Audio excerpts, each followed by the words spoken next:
Okay, we're live. Hi, this is William Ramsey. Welcome to William Ramsey Investigates. On today's show, I have a very special guest. Her name is Christina Choi Martin, and she published a book on August 25th, 2021. Title of the book is From Gimje to Red Oak, A Woman's Journey Through Changing Times. Fascinating book. I learned a lot through the book. I wasn't familiar with some of the older Korean traditions and some of the history that happened in Korea earlier on in the 20th century. But she can talk more about that. So, Christina Choi Martin, are you there? Right. You're Hello. here. Yes. Uh, Actually, Gimje is where my parents were born and raised, and I grew up most of my childhood there. And then Red Oak is where my husband grew up. So that's Gotcha. how the title came along. Okay. So this is a book that I promised my children. They wanted to know where I came from, where their roots were from. So I, after I retire, I sort of start taking notes here and there, and sort of, and actually wrote in Korean. Korean originally, right? Yeah, they originally, wrote in Korean because there was this lady instructor in Korean Community Center who was instructing how to write a healing uh, autobiography. She said healing because she was a counselor, family counselor. Anyway, so I thought, and she's a poet, and she is actually a minister too after she retired from her regular job. So I thought that was a good place to start. And I had gone to her classes, and then she gave homework to write about this and write about that. Every week I had to do that for 8 months, and then we put them all together and made a book, a Korean version. Of course, none of my children could read it. So then when the shutdown came in 2020, I started to translate and subtract some part and add some more cultural aspect of it so that my children and the American readers can understand what I'm talking about. So that's is how my book came about. Okay.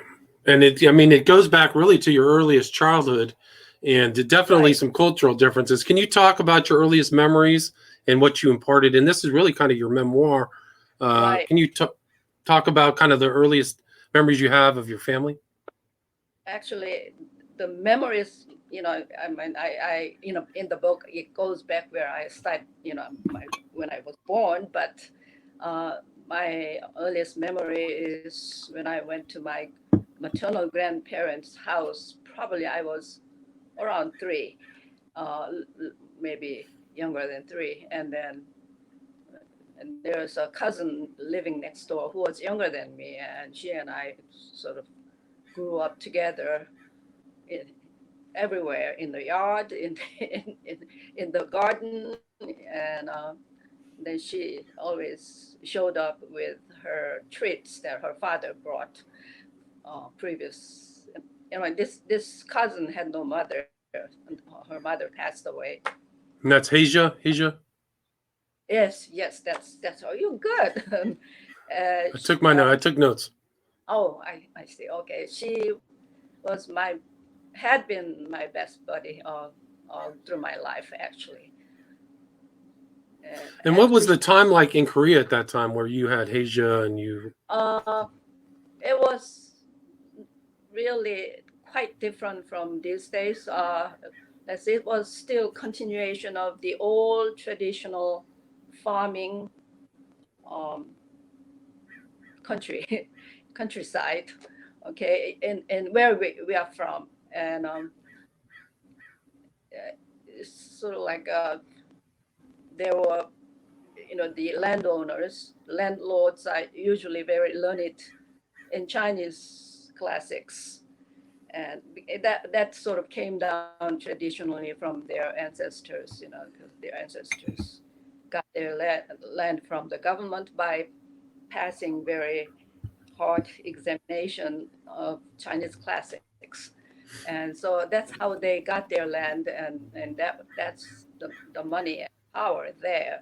And then, I mean, there's the whole class of people who just, working class, who work the land.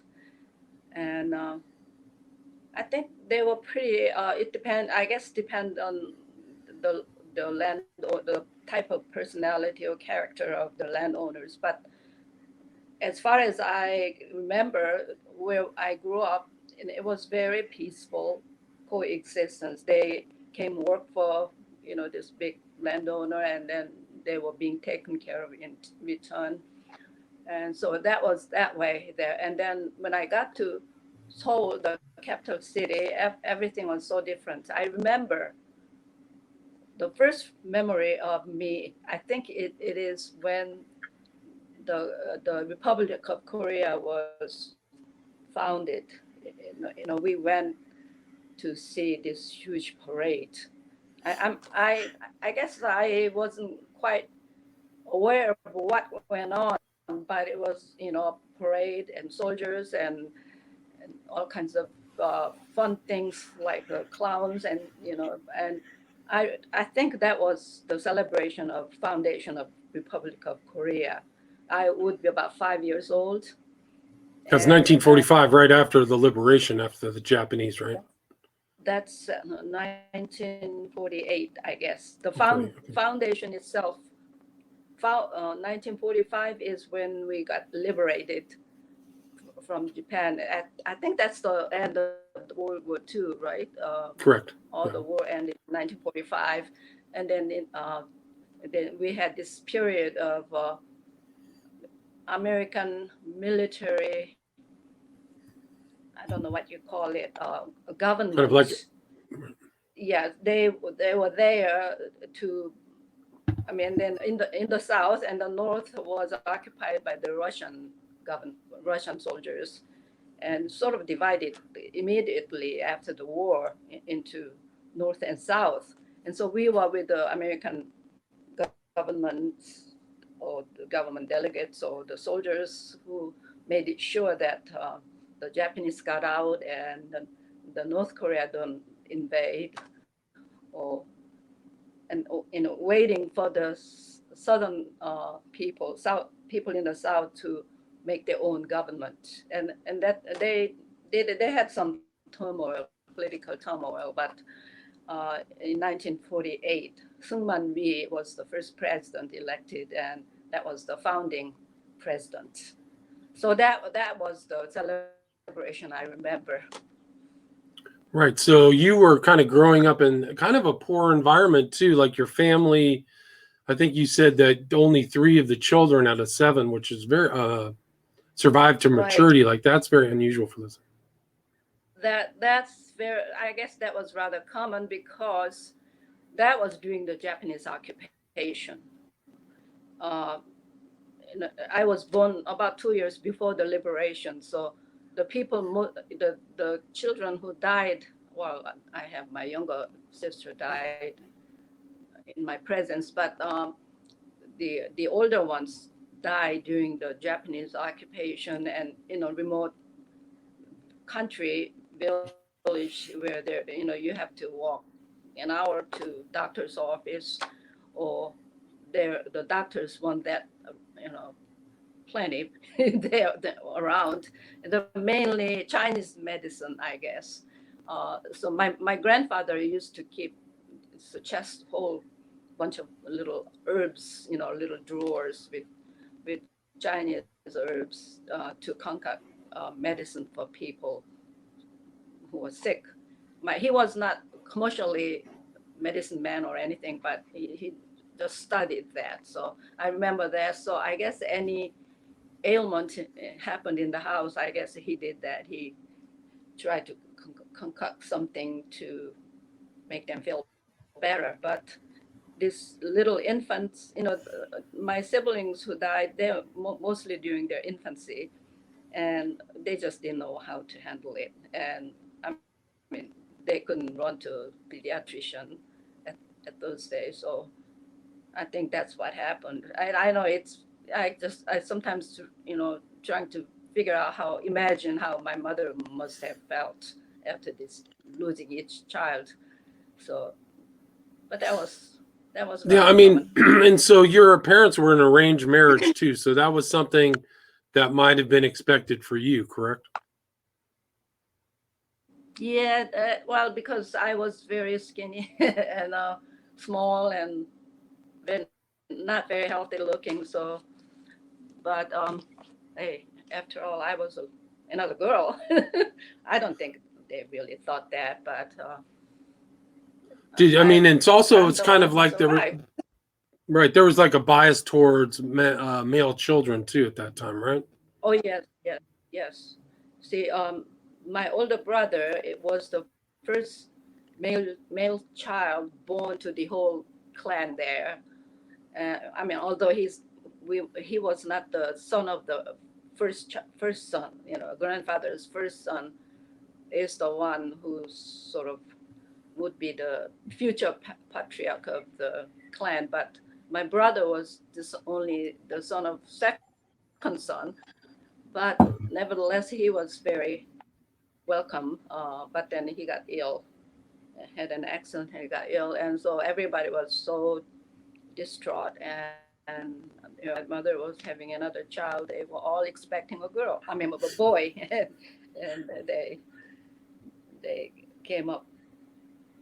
Yeah. So you So the big eventually, so celebration.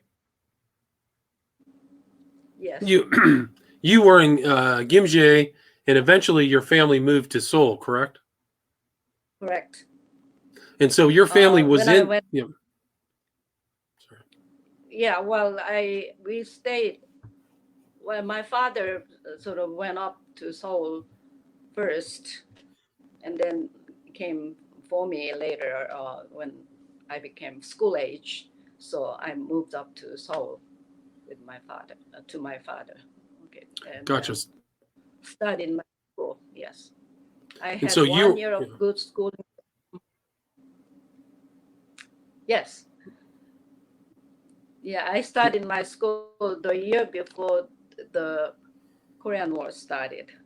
See, I was second grade when the Korean War broke out. And what happened then? Then we just moved. I mean, we had to, with a lot of people, sort of we followed their suit, and just when we walked, and I don't remember how many nights that was because I don't think I was thinking about that, or nobody else thought about how many nights. But we walked all the way from Seoul to Gimje. I know there's several nights we spent on the road, in some empty house or somebody's small house, small room, and on the way, and on the road to Gimje we got bombed. Well, not direct, maybe one aimed at us, but indirectly, you know, in the bombing site, and saw the bombed towns as we passed through, and things like that happened. Yeah, and then we finally got to Gimje, and then there's my father's side, and then there's my mother's side. My, you know, they had other relatives all came back to the country home because being in any city was very dangerous. They got bombed a lot, all these big cities or towns. So everybody went to this country homestead. Anyway, and we went over to my maternal grandparents' house, and I lived there for several years, I guess, until we came back up again to Seoul. And there, so at that time there was lots of tension between communist, socialist ideas and capitalism, correct? Oh yes, oh yes, yes.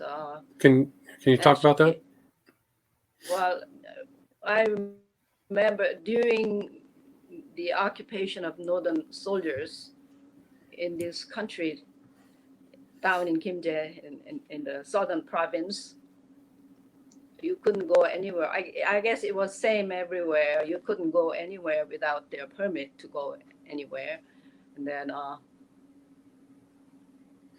I remember when I think during the summer months, uh, some young, well, I guess they were younger than my grandparents, but they came around. They were the committee members of the People's Republic, I guess, and they came around and counted how many sesame seed, sesame pod or peas in a pod, and I think were trying to estimate what the crops would like so that they could tax them or whatever they call it.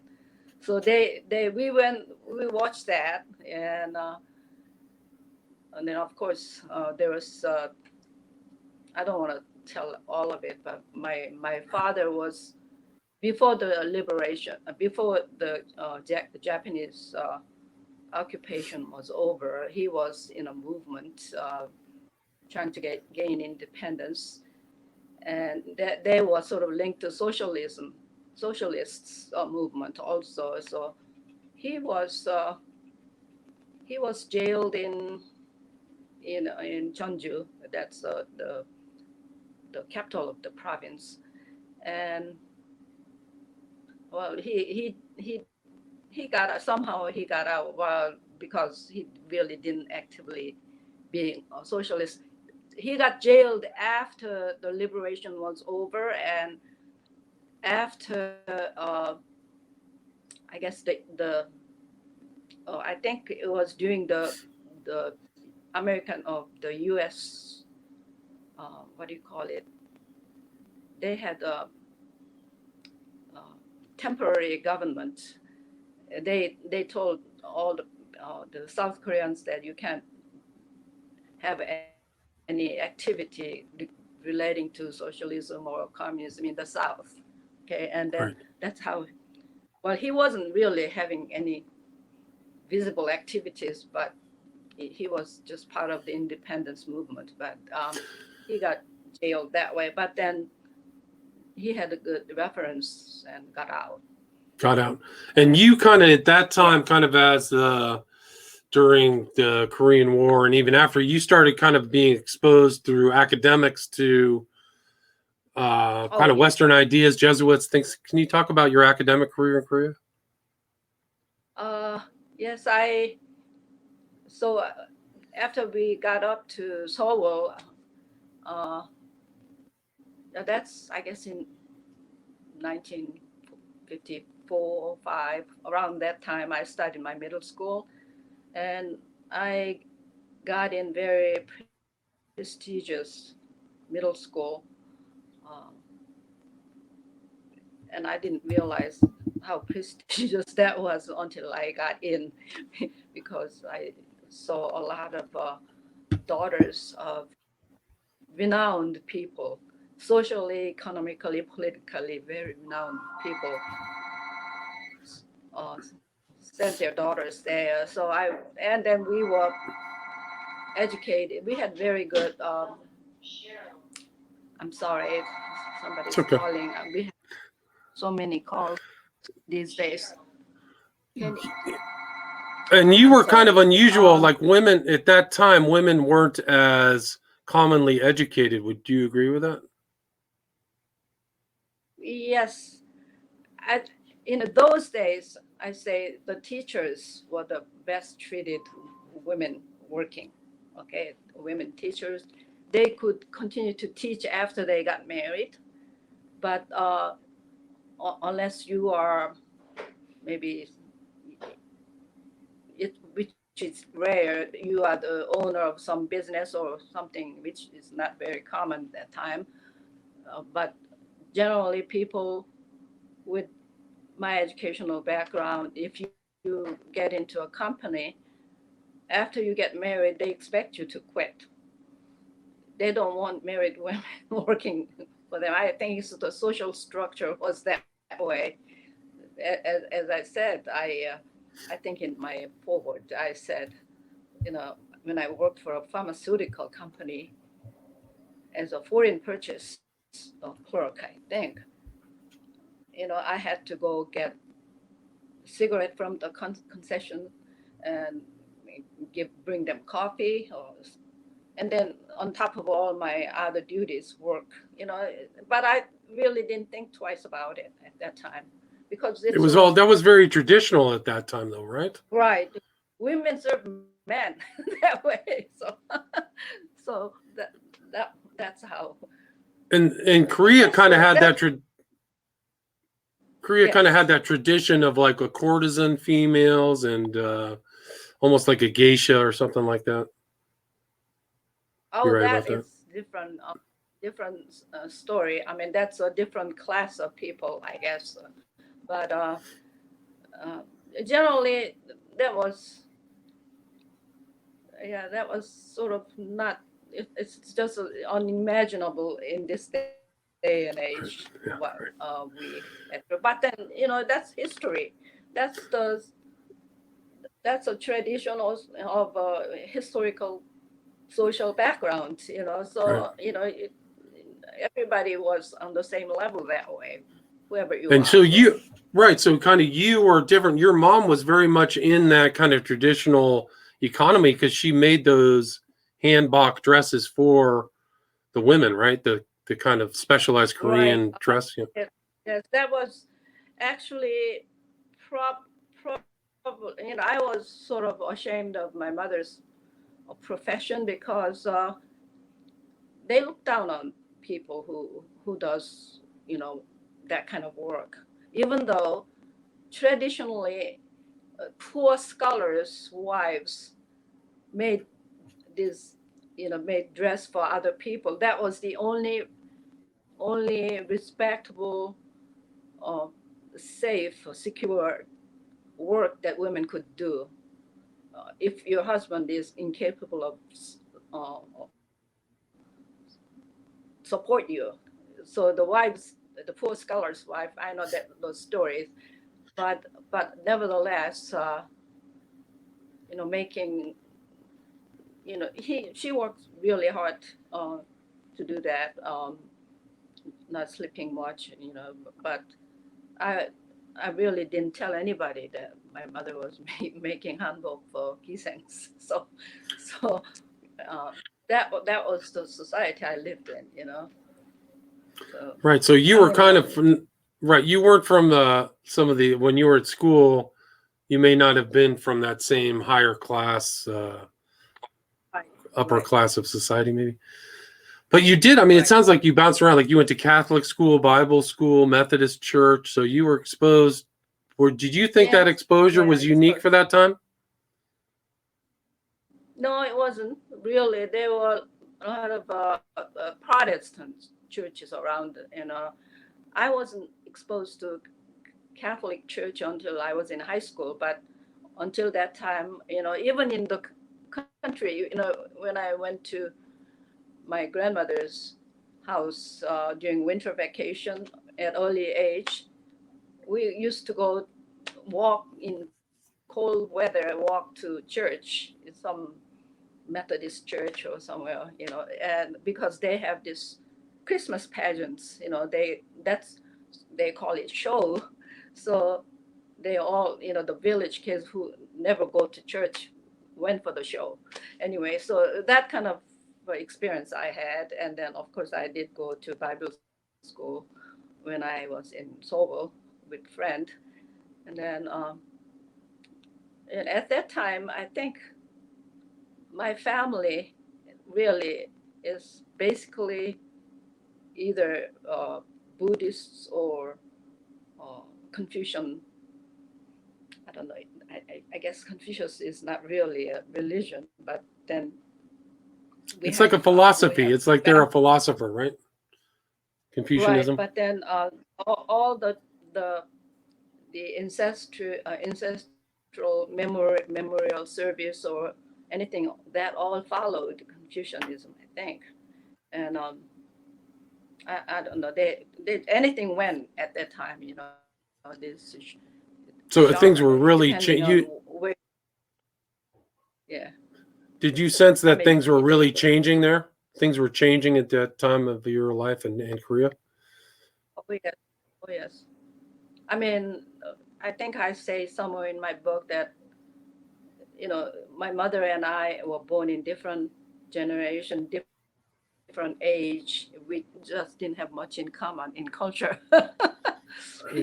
because it's such a changing. And of course, my mother stayed home and made dress and didn't have any chance to see the changing world very much. But then I was at school learning Western culture, Western language, and I mean, it's just so different, you know. It was changing so fast. Yes. It really is remarkable. Like just one generation, just incredible changes. Like when I see your Right. stories of your family, it's like you're going back in time, like seeing a Korean family that could have lived in the 19th century. It just seemed those sensibilities, Right. arranged Right. marriages. Yes. Yeah. And so what, I mean, Of what, course, there are. go ahead. Yes. No, please Oh, continue. no, I was. There are still arranged marriages these days. I know, like if you are from big money, you sort of. I don't know. I see. I guess maybe that's in Korean dramas. But you merge families, wealth, right, through arranged marriage. But that still goes on. But most cases these days, you find your own spouse, I think, and there are a lot of Korean unmarried aging people. Let's put it that way. Interesting. And also some people find it more convenient to live alone. I don't want to go in there. Right. But I mean, it was like in your book, you talk about the women when they're married, they're expected to go live with their in-laws. Like they're gone. It's not like some other, like maybe today That you was go in and that way. get an apartment or house. That was that way. Maybe up to And 19 then you, uh, right, sorry, please. 60s or 1950s. It was that way. You know, it's like you once married that family, you're their ghost when you die. So that kind of situation they were on. But that's more in the country, you know, this rural society than in Seoul, I guess. So Right. in the And big cities, a little different. They change faster. Yeah. and so you kind of came up like you seem to have a connection to the American professors. At some point, you wanted to leave Korea for your education. Is that correct? That's true. Yes. Can you explain kind of how that background and how that came about? You know, I was I graduated from college and was working in a pharmaceutical, and I said I'm not going anywhere. Um, and of course, when you reach certain age, all your extended family wants to work. They want to um, match me up with somebody before I get too old. The older I get, the more difficult it will be for me to get married. They were worried, and I was in that situation, so I don't need that. And also, I was pretty close to one of the Jesuit fathers who was running the university, and he's, I guess, arranged me to get a full tuition scholarship in, I think, in Minnesota, and that's how I came. Right. And How and old I were you moved. when you right? How old were you when you flew to the U.S.? That was 1967, so I was 24, I guess. Yeah, And 24. what was it like coming from Korea to the United States? Oh, that was very scary, but then I was full of anticipation and, expectation, and I, people say you are so brave to do that at that age. It's not like my family had plenty of money and going to support me or anything, but I just did that. I guess it took a lot of courage to do that, but then that was sort of, courage is sort of like a luxury for me. I had to do what I have to do for my life. With all of, let's say, things going on, my family life and, our hardship and economic status and all that. I never thought about my future won't be like that. I'll have a better tomorrow. I always had that conviction in my heart, and I never really swayed from that. And says I need to get out of this and go there and see what I can do with my life. That's how I felt when I came. And And and so, what were your impressions, or how did you adapt to this totally foreign country or culture? uh, I thought everything. Well, back then people didn't even lock their house. When I first came, it was very quiet and very peaceful, and of course, that was something I sort of had difficulty adapting to. I was in St. Paul, Minnesota, and when I look outside, there's nobody on the street. It made me feel so isolated, and because I lived in big city, Seoul, and but then the lifestyle and everything. Gosh, women have it so good in this country. That's how I felt. I think I told my host family that actually, God, I feel so bad for my mother, all the hardships she had to go through, looking at how good you have. That's what I told. I don't know, maybe some ladies won't like what I say, but that's how what I said to the host lady. um, the I mean, living condition and economic freedom, not to worry about what your next meal will come from, or you have so much right. I thought, women have so much right in this country. That was 1967, 70, or 8, Right. and looking at, I thought it was such a free country, free, and it's very easy for women to live. And you were kind of unusual in Korea for a woman at that time, getting a didn't you get a bachelor's and then a master's? Is that right? Uh, I had bachelor's degree in Korea, and then I had master's in this country. Gotcha. That well, yeah. That when after I got in to this country, Gotcha. And you got a master's here, and then I mean, you met you kind of people wanted to arrange you with, or were you expected to marry another person from Korea? well, in Korea, I really didn't want to get married back then. Yeah, I said I, I think I said I'm still 23 or 24. I have time. I don't need to rush into any marriage. That's Right. how I felt. Yeah, and I didn't like the arrangement they make for me either. So I said, I'm gonna wait until I meet somebody who love me for what I am, not because where I'm from and what my family background is and all that, because that's what they first ask when they're trying to match up somebody. What does your father do?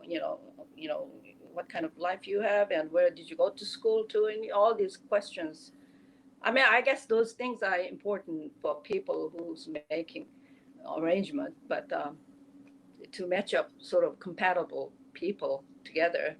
But I said I don't need that, and then and then I got here, and then I have a cousin who came to, I went to UNC to get my master's, but then another cousin came to UNC because he knew I was there, and but I wasn't there. We lived in Puerto Rico when he came, and he said when he first got there, he said I had some nerve or some gut to be able to come all the way here all by myself, sort of empty-handed, and landed in UNC. So he told me that.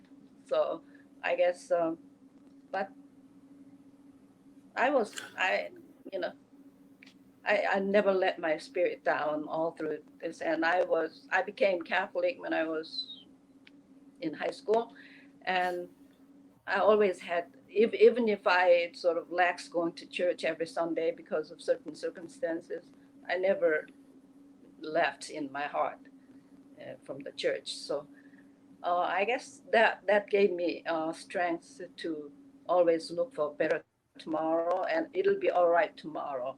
You know, if I have some problem today, it'll get better tomorrow. Sort of attitude I had. Right. Well, you've come a long way. I mean, come all the way from South Korea before the Korean War to the present. There's a lot more in this book. We're about 35 minutes. What else would you like to wrap up with before we end the interview? Well, that in what area would you like to? Well, I'm just saying, like, where's the best place for people to get from Gimje to Red Oak? Oh, The book. well, I guess you can go into Amazon. I you know actually self-published this, so um, it's in Amazon. You can get either a Kindle version or this book. It's very easy to get it. And do you have a website or social media if people want to reach out and talk to you? No, I don't. I guess I don't know if it's my generation. You know, I am close to 80s. I'm not 80 yet, but I guess the people at my age have a lot of connections through websites, but website or social media or everything, I don't have any of those. Don't have that. I think I'm busy enough for what I have Right. now. You don't I need feel any that. more of that. Well, there's a lot more to the story. You get married, you go to Puerto Rico, you're in San Juan, come back to DC, children, grandchildren. So you're probably pretty busy. But a really fascinating book. And thanks so much for sharing your autobiography with me. Again, the title of the book is From Gimje to Red Oak, A Woman's Journey Through Changing Times by Christina Choi Martin. And it just got published August 25th, 2021. So thank you so much. Thank you very much for having me here. All right, take care. Have a good one. All right, stay there. Don't go anywhere. Okay. Oh.